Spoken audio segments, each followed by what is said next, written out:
Uma bela e perfumada manhã de primavera, eu saí do meu consultório e tropecei num rato morto.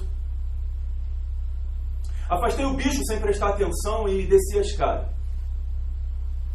Quando eu cheguei na rua, me veio a ideia de que esse rato não estava no lugar certo. E eu voltei para avisar o porteiro. E diante da reação do velho Michel, eu senti melhor o que essa descoberta tinha de extraordinário. A presença desse rato morto me parecia apenas estranha, enquanto para o porteiro era um escândalo. A posição dele era que não havia ratos no prédio, por mais que ele garantisse que havia um no corredor do primeiro andar e provavelmente morto. Mas a convicção do porteiro permanecia firme.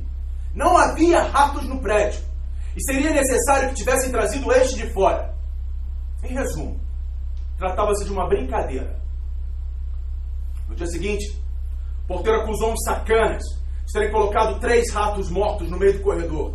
E deviam tê-los apanhado com grandes ratoeiras, pois estavam cheios de sangue. O porteiro ficou um tempo à porta, segurando os ratos pelas patas, esperando que os culpados se traíssem por algum sarcasmo.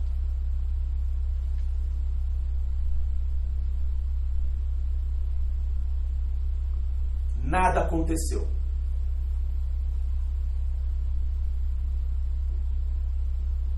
Intrigado, eu comecei minhas visitas médicas de rotina pelos subúrbios, onde moravam os pacientes mais pobres.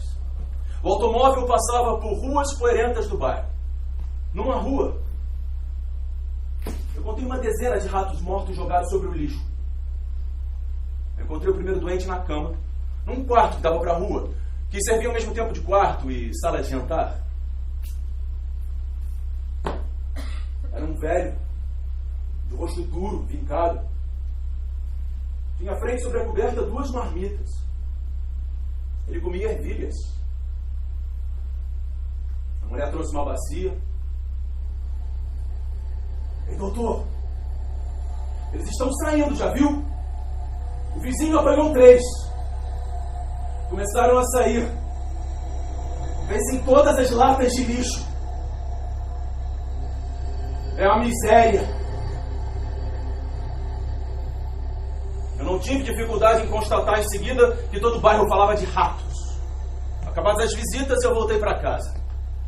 No dia seguinte, eu encontrei o porteiro Michel com uma expressão ainda mais abatida. Do porão ao sótão, uma dezena de ratos mortos nas escadas. Os caixotes de lixo das casas vizinhas estavam cheios deles.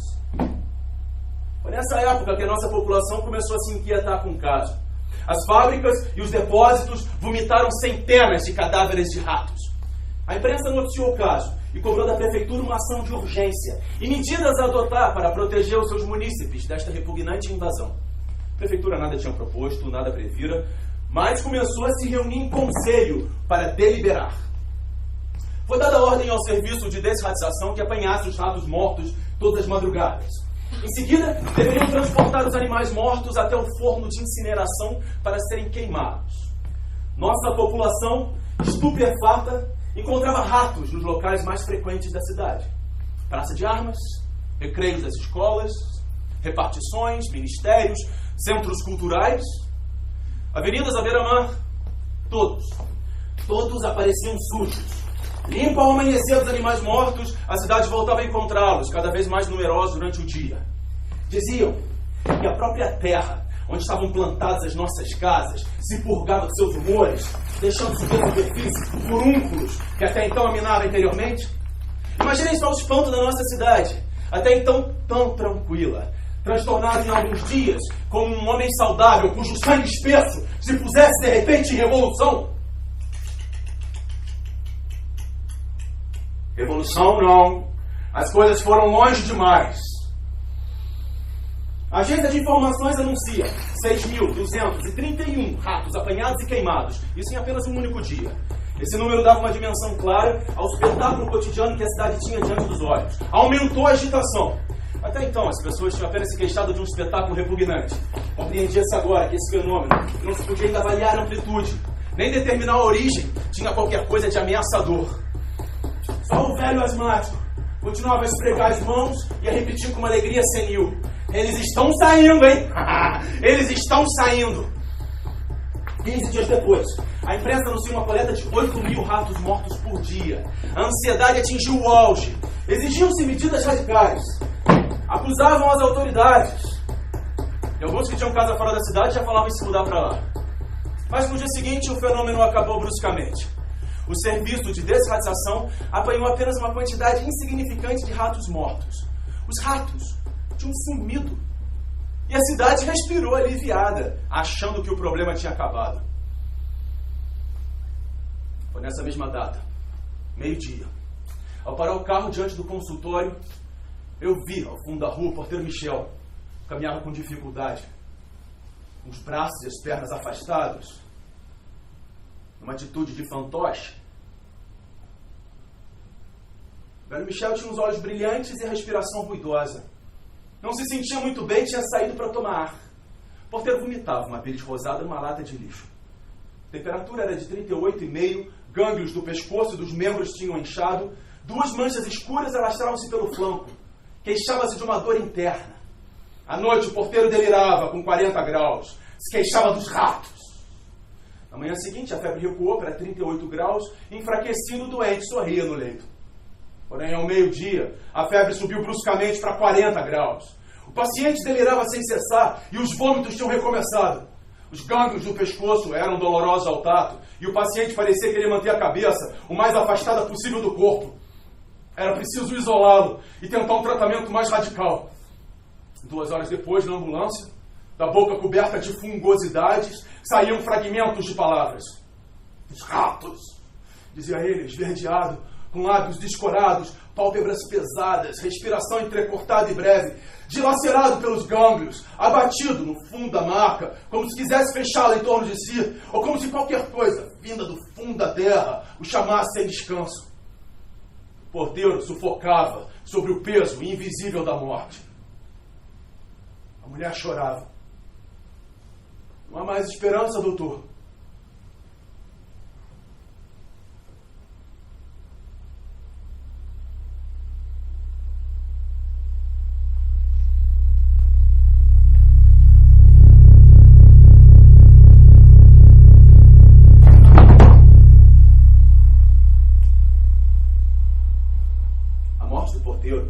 Marcou o fim desse período, cheio de sinais desconcertantes, e o início de um outro, em que a surpresa dos primeiros tempos logo se transformou em pânico.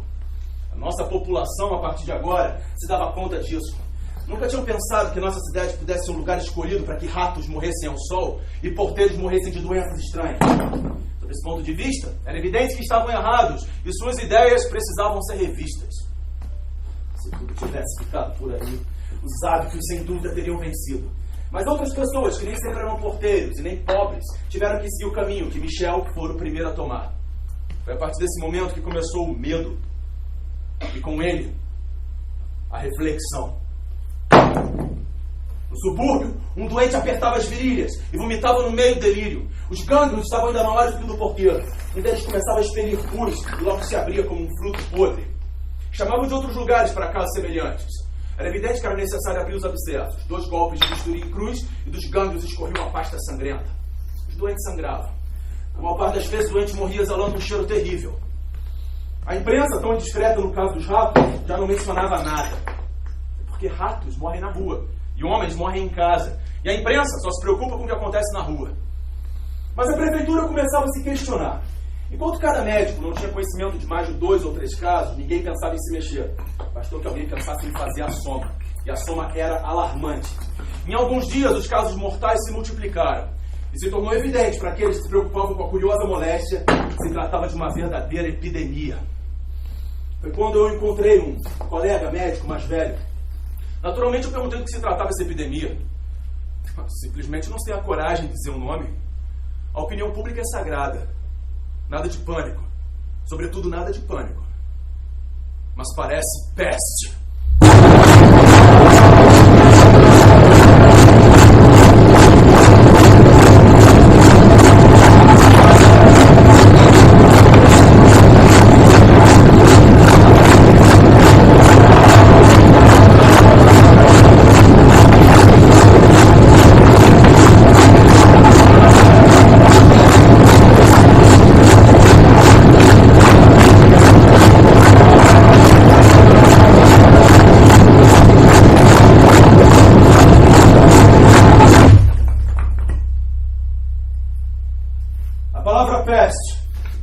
Acabava de ser pronunciada pela primeira vez.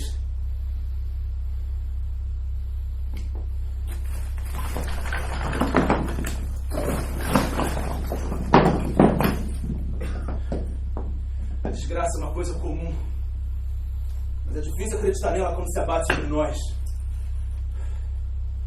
Houve no mundo tantas pestes quanto guerras. E as pestes, como as guerras, encontram sempre as pessoas igualmente desprevenidas. Quando estoura uma guerra, as pessoas dizem: não vai durar muito, seria idiota. Sem dúvida, uma guerra é uma tolice que não impede que ela dure. A tolice insiste sempre. Talvez a gente compreendesse isso se a gente não ficasse pensando sempre em nós. Mas a nossa população agia como todo mundo. Pensava em si próprio. Continuava a fazer negócios, preparavam viagens, tinham opiniões. Como poderiam ter pensado na peste, que suprime o futuro, os deslocamentos e as discussões. Julgavam-se livres. Jamais alguém será livre enquanto houver flagelos. O perigo continuava irreal. Quando você é médico, você faz uma ideia da dor. Você tem um pouco mais de imaginação. Esse ligeiro desânimo diante do futuro se chama inquietação. Eu procurava reunir no espírito o que eu sabia sobre a doença. Flutuavam números na memória. E eu dizia a mim mesmo que umas 3 dezenas de pestes que a história conheceu tinha feito perto de 100 milhões de mortos. O que são 100 milhões de mortos? Quando se faz a guerra, já é muito saber o que é um morto. Já que um homem morto só tem significado se o vemos morrer, 100 milhões de cadáveres semeados através da história esfumam-se na imaginação. Eu lembrava da peste de Constantinopla, que, segundo Procópio, tinha feito 10 mil vítimas em um único dia. 10 mil pessoas. São 5 vezes o número de um grande teatro. Aí está o que você deveria fazer. Juntem as pessoas à saída de 5 teatros para conduzi-las a uma praça da cidade e fazê-las morrer em montes para se compreender alguma coisa. E ao menos podiam colocar uns rostos conhecidos nesse amontoado anônimo. Naturalmente, isso é impossível de se realizar. Depois, quem realmente conhece 10 mil rostos? A palavra que ainda ressoava na sala: peste.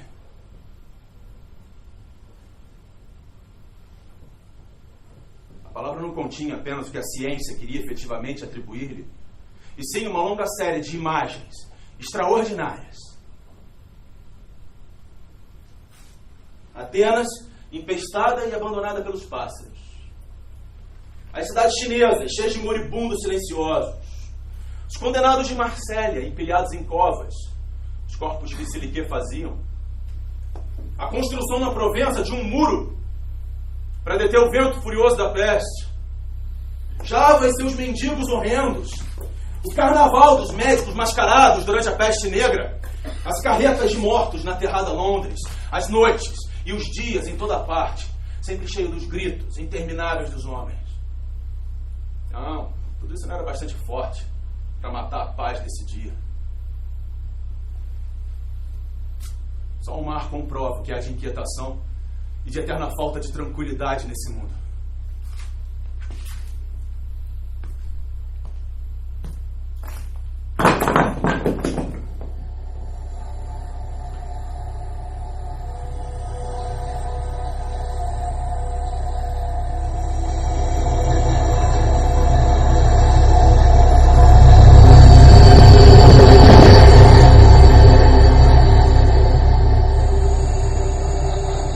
Pensava nas fogueiras citadas por Lucrécio e que os atenienses atacados pela doença sentiam à beira do mar.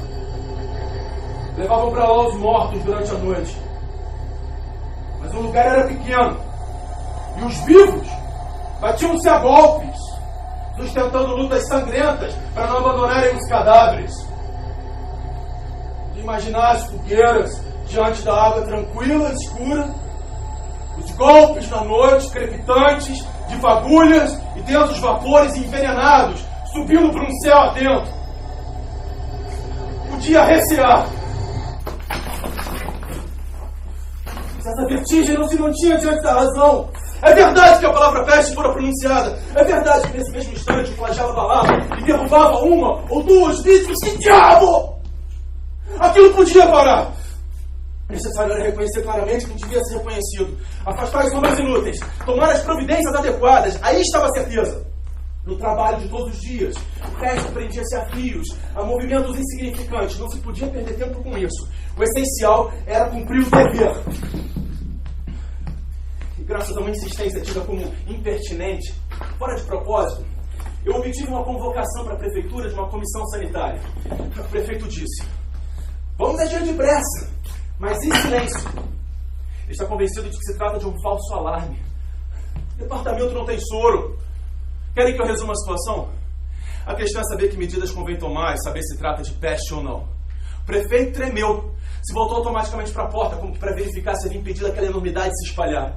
Na sua opinião, não se devia ceder ao pânico. Tratava-se de uma febre. E era tudo que se podia dizer. Sim, tratava-se de uma febre, de caráter tifoide, acompanhada de abscessos e de vômitos. Eu fiz incisões nos abscessos.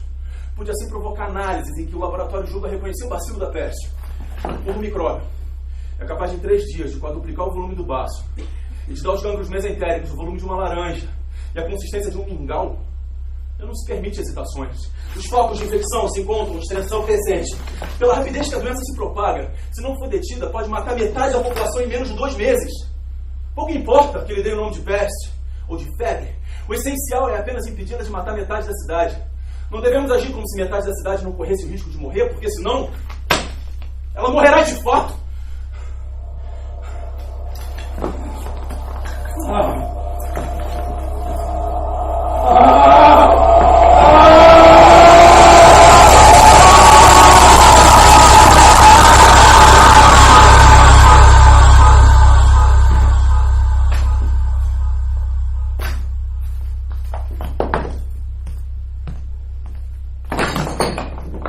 No dia seguinte da reunião, a febre deu mais um pequeno salto. Chegou até os jornais. Fique de um modo benigno, já que se contentaram em fazer algumas citações. No outro dia, em todo caso, podia-se ler pequenos cartazes que a prefeitura mandou rapidamente colar nos lugares mais discretos da cidade. Era difícil tirar desses cartazes a prova de que as autoridades encaravam a situação de frente.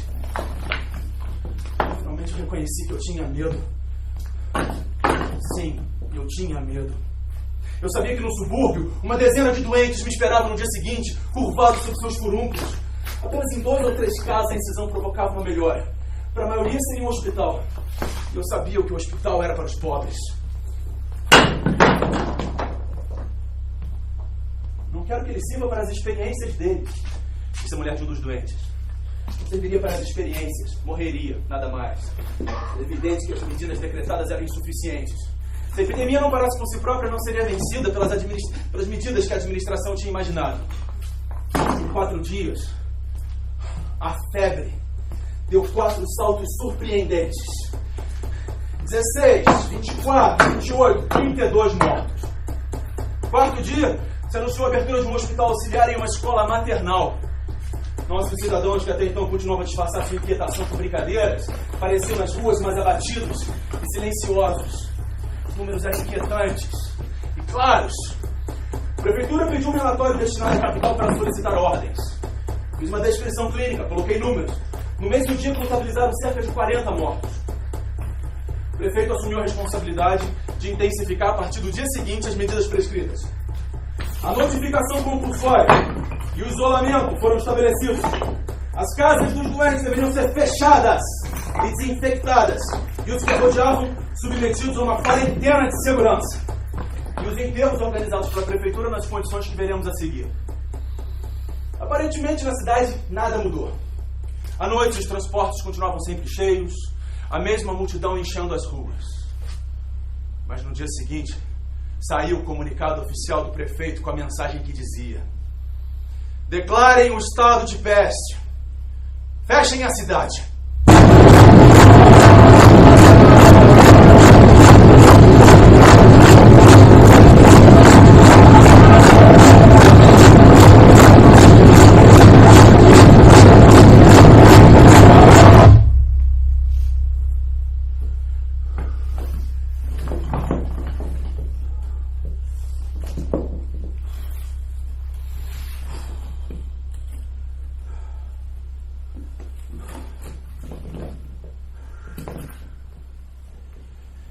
A partir desse momento, a peste se tornou um problema comum a todos nós. Uma vez fechadas as portas, deram-se conta de que estavam todos metidos na mesma prisão e que era necessário se ajeitar. E foi assim que, a partir das primeiras semanas, um sentimento tão individual quanto o da separação de um ente querido se tornou de todo um povo. A primeira coisa que a peste trouxe foi o exílio. Experimentamos assim o sofrimento profundo de todos os prisioneiros e de todos os exilados. Ou seja, viver com uma memória que não serve para nada.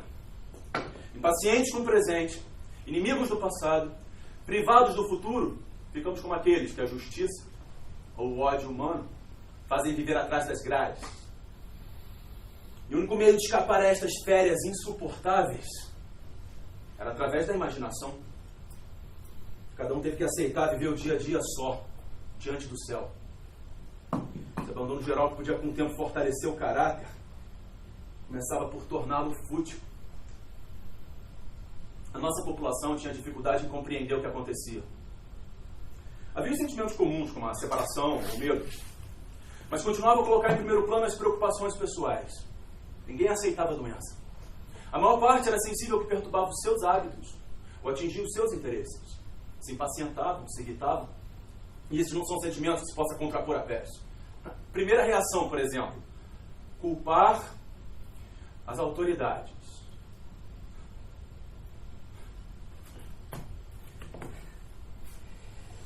O prefeito tomou medidas relativas à circulação dos veículos. O abastecimento foi limitado. A gasolina foi racionada. Também foi imposto um racionamento de eletricidade. Só os produtos indispensáveis chegavam por terra e pelo ar. Foi assim que se viu o trânsito diminuir progressivamente até ficar quase nulo. E as lojas fecharem de um dia para o outro. Os cafés, graças ao estoque acumulado, puderam servir os clientes. Na verdade, bebia-se muito. Como se um café tivesse anunciado: quem vinho bebe mata a febre. A ideia já natural ao público de que álcool evitava doenças infecciosas se reforçou na opinião geral. Todas as noites, um número considerável de bêbados expulsos dos cafés enchia as ruas, espalhando afirmações otimistas. Seriam realmente abstrações esses dias, onde a peste se saciava, levando 500 pessoas por semana? Sim, havia na desgraça uma parte de abstração e de irrealidade. Não era fácil. Não era fácil.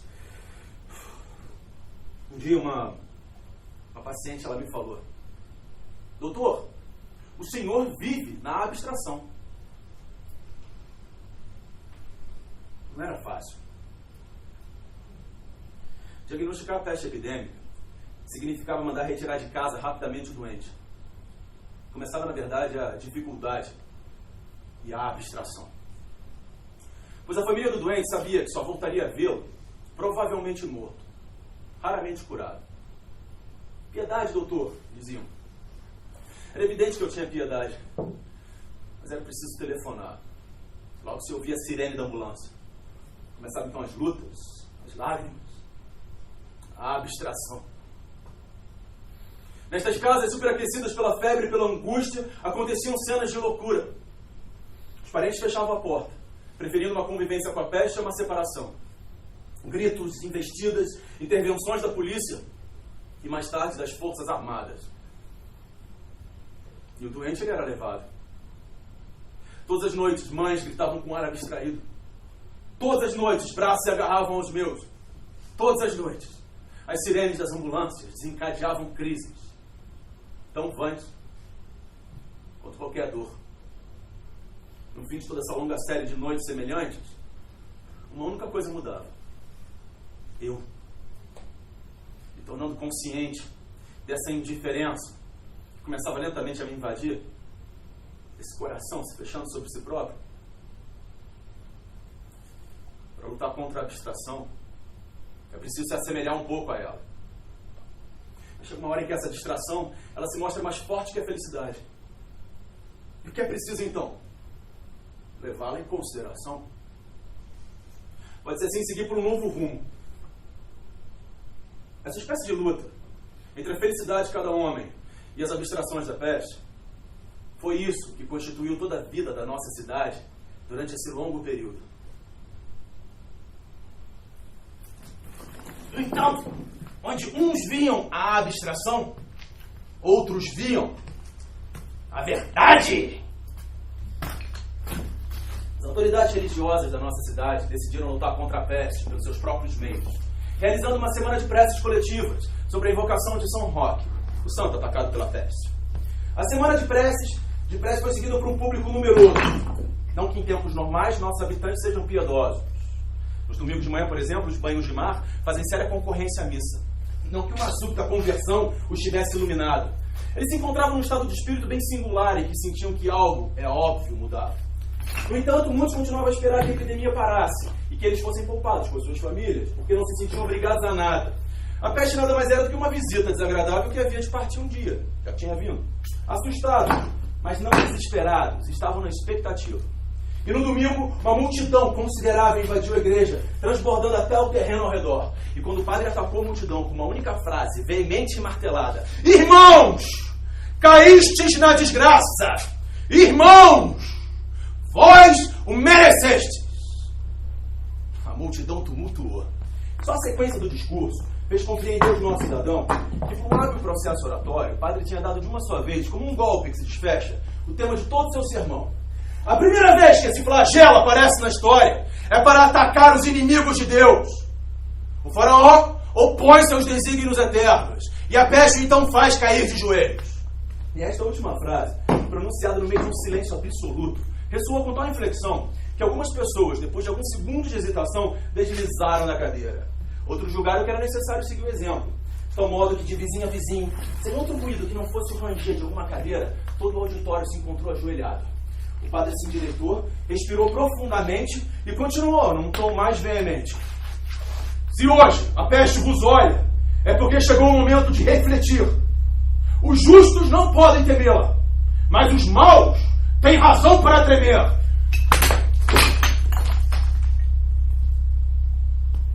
Ele esperava que nossos cidadãos dirigiriam aos céus as únicas palavras que eram as cristãs e de amor. E que Deus faria o resto. O sermão tornou mais evidente que todos estavam condenados por um crime desconhecido a uma prisão inimaginável. Enquanto uns continuavam sua vidinha, se adaptavam à clausura, para outros, pelo contrário, a única ideia foi, a partir desse momento, fugir dessa prisão. E foi a partir desse domingo que houve na nossa cidade uma espécie de medo bastante profundo. Sob esse ponto de vista, a atmosfera da cidade modificou. A questão saber se a modificação estava nos corações. Pouco tempo depois do sermão, o tempo do calor começou. Verão invadiu o céu. Sol fixou-se. E perseguia nossos cidadãos em todas as esquinas. Se eles paravam, os atacavam então. E esses calores coincidiram com uma subida vertiginosa do número de vítimas, que se calculou em torno de 700 por semana. Se apoderou da cidade uma espécie de abatimento. Tumulto junto às portas da cidade. Guardas obrigados a usar suas armas. Feridos.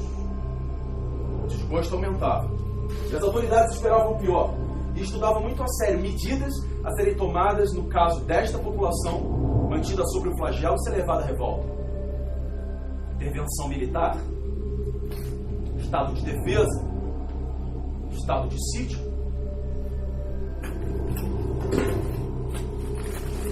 Jornais publicaram decretos com a proibição de sair à noite e ameaçavam com penas de prisão aos infratores. Patrulhas percorriam a cidade. Um silêncio pesado e cheio de desconfiança recaía sobre a cidade ameaçada. De vez em quando ouviam-se os disparos dos batalhões especiais, caçando cães, gatos. O sol, a estas horas, com gosto de sono e de férias, já não convidava como antes as festas da água e da carne. Pelo contrário, luto, na cidade fechada e silenciosa. O sol da peste apagava todas as cores e escorraçava qualquer alegria. Era essa uma das grandes revoluções da doença.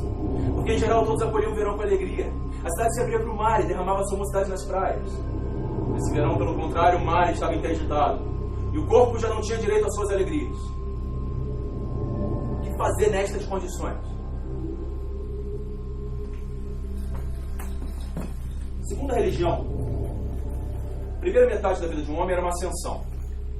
E a segunda um declínio. E que no declínio os dias do homem já não lhe pertenciam, que podiam ser arrebatados a qualquer momento, que ele nada podia fazer e que o melhor justamente era não fazer nada. A ordem do mundo é regulada pela morte. Então talvez convenha a Deus que não acreditemos nele. E que lutemos com todas as nossas forças contra a morte, sem erguer os olhos para o céu, onde ele se cala. O que essa peste significa? Uma interminável derrota. Quem ensina isso? A miséria.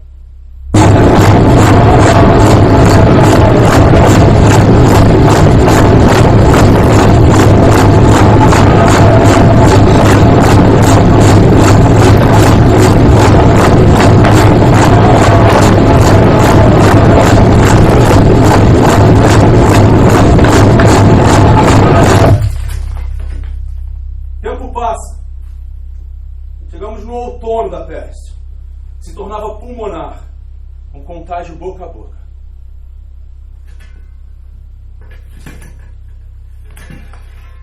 Numa reunião, médicos exaustos, diante de um prefeito desorientado. Essa peste era ruína do turismo, dizia o prefeito.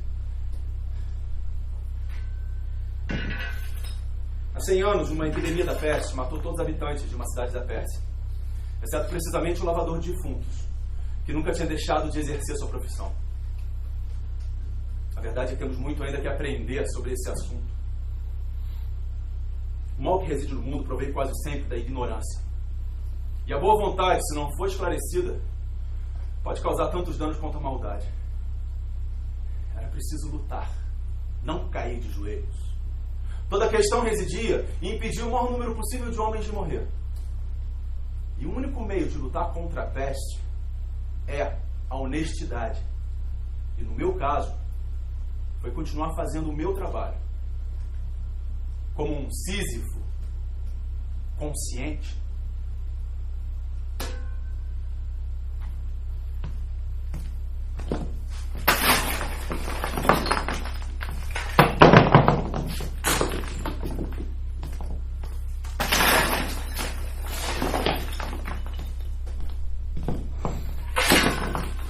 De vítimas, ultrapassou em muito as possibilidades que o nosso cemitério podia oferecer.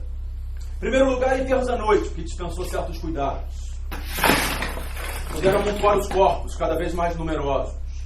Eram lançados nas fossas.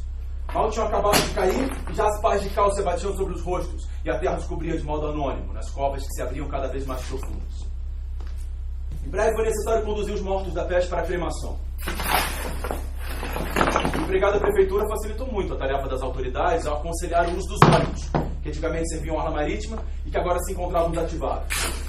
Para esse fim, foi retirado os assentos dos veículos e desviada a linha para o forno, que se transformou assim no ponto final. Todas as manhãs, uma fumaça espessa e repugnante se movia lentamente sobre a cidade. Foram estas as consequências extremas da epidemia.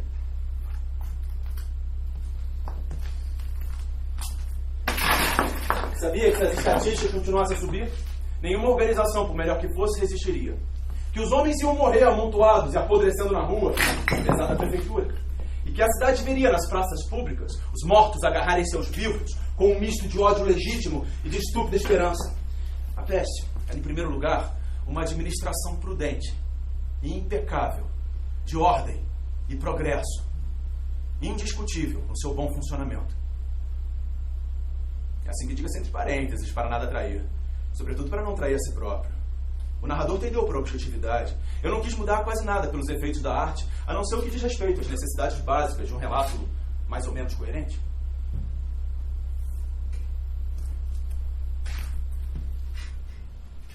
Teria a nossa população se adaptado a essa situação?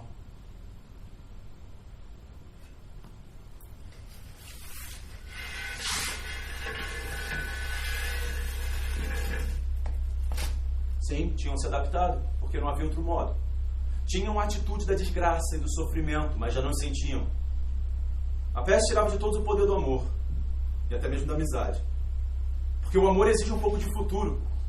E para nós, só havia instantes.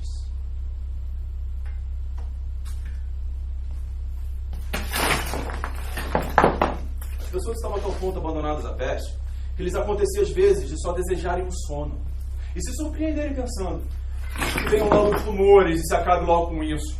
Mas na realidade já estavam dormindo. Todo esse tempo não foi mais do que um longo sono. De manhã voltavam ao flagelo. Quer dizer, a rotina. É possível ver, por exemplo, os mais inteligentes procurarem nos jornais razões para acreditarem num fim rápido da peste. Os demais bebiam sua cerveja, tratavam de seus doentes, arquivavam fichas, faziam giradiscos, sem se distinguirem muitos uns dos outros. Em outras palavras, já não escolhiam nada. A peste suprimia o juízo de valor. Isso se via pela qualidade do vestuário e dos alimentos que compravam. Aceitava-se tudo em bloco. A peste tornava mais acentuado no coração dos homens o sentimento da injustiça. Esta, bem verdade, é a igualdade na morte. Mas essa ninguém queria. Os jornais obedeciam às instruções que recebiam, de otimismo a qualquer preço. Ao lê-los, o que caracterizava a situação era um exemplo de calma, sangue frio dado pela população. A cidade fechada sobre si mesma, que nada conseguia ficar em segredo, ninguém tinha ilusões sobre o exemplo dado pela comunidade. Nos estádios, os alto-falantes, que antigamente serviam para anunciar os times ou apresentar o resultado das partidas, chamavam os internados para voltar às suas barracas. Depois de todos estarem instalados, carros elétricos passavam por entre as barracas, transportando enormes panelas. Os homens estendiam os braços e a cena recomeçava na barraca seguinte. Havia assim na cidade vários outros campos, sobre os quais, por falta de informação direta, nada mais posso dizer. O que eu posso afirmar é a existência desses campos, o cheiro de homens que deles vinha, o mistério dos muros, o temor desses lugares condenados que pesavam duramente sobre o moral e aumentavam ainda mais a desorientação e o mal-estar de todos. Qual era o caminho que era preciso seguir para se chegar à paz? A empatia. Sabe, eu me sinto mais solidário com os vencidos do que com os santos. Eu creio que eu não sinto atração pelo heroísmo nem pela santidade. O que me interessa é ser humano.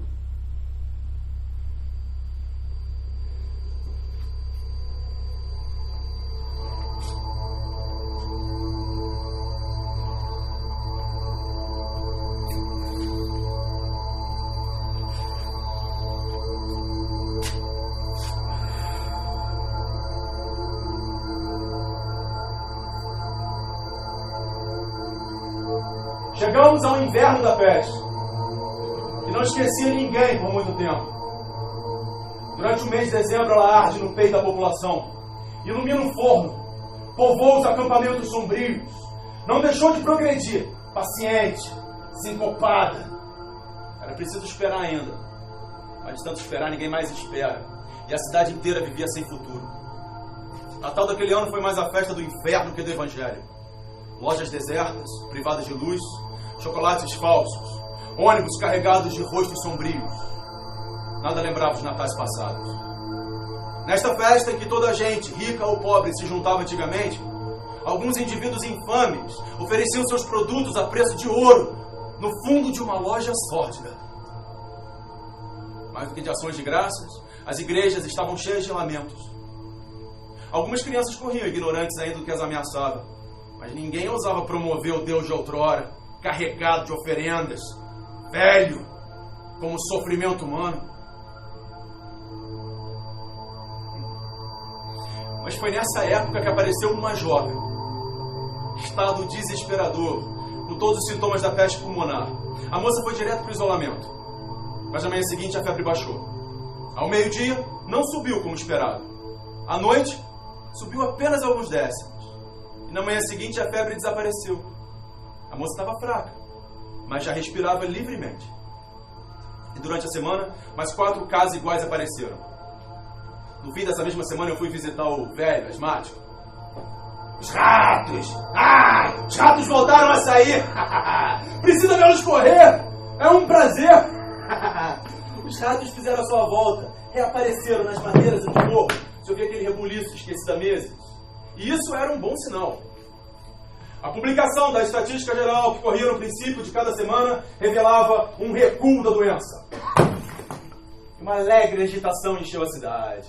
O prefeito deu ordem para que fosse restabelecida a iluminação do templo de saúde. Nas ruas iluminadas, nossos cidadãos se espalhavam em grupos risonhos e barulhentos. A peste parecia se afastar para voltar ao covil desconhecido de onde saiu em silêncio.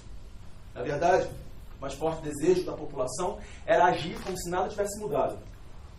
E, portanto, nada, em certo sentido, seria mudado. Mas que em outro sentido não se pode esquecer tudo, mesmo com a vontade necessária. E a peste deixava vestígios, pelo menos nos corações.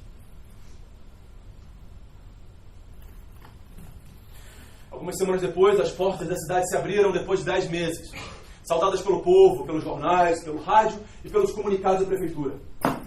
Grandes festejos estavam organizados para o dia e para a noite, dançava-se nas praças, os sinos das igrejas repicaram.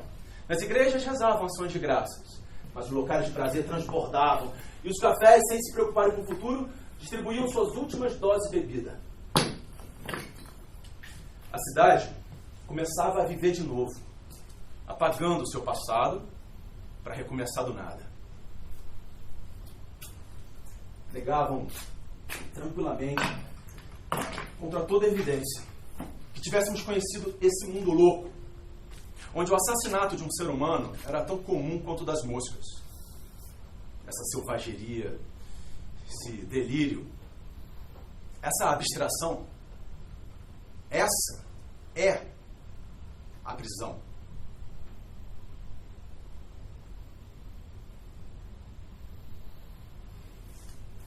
Negavam que tivéssemos sido esse povo atordoado.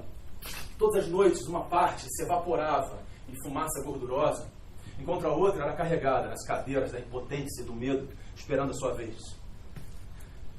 Entre os mortos, as sirenes, as ambulâncias e o que se convencionou chamar de destino. No medo, na desonra e na revolta do coração, se ouvia sempre um rumor entre esses seres aterrados, dizendo que era preciso encontrar sua verdadeira pátria. A verdadeira pátria se encontra para além dos muros desta cidade sufocada. Ela estava nas matas, perfumada das colinas, no mar, nos países livres e no peso do amor. E era para a felicidade que iam voltar, afastando todo o resto com repulso. Se há qualquer coisa que se possa desejar sempre e obter algumas vezes, essa qualquer coisa é a ternura humana.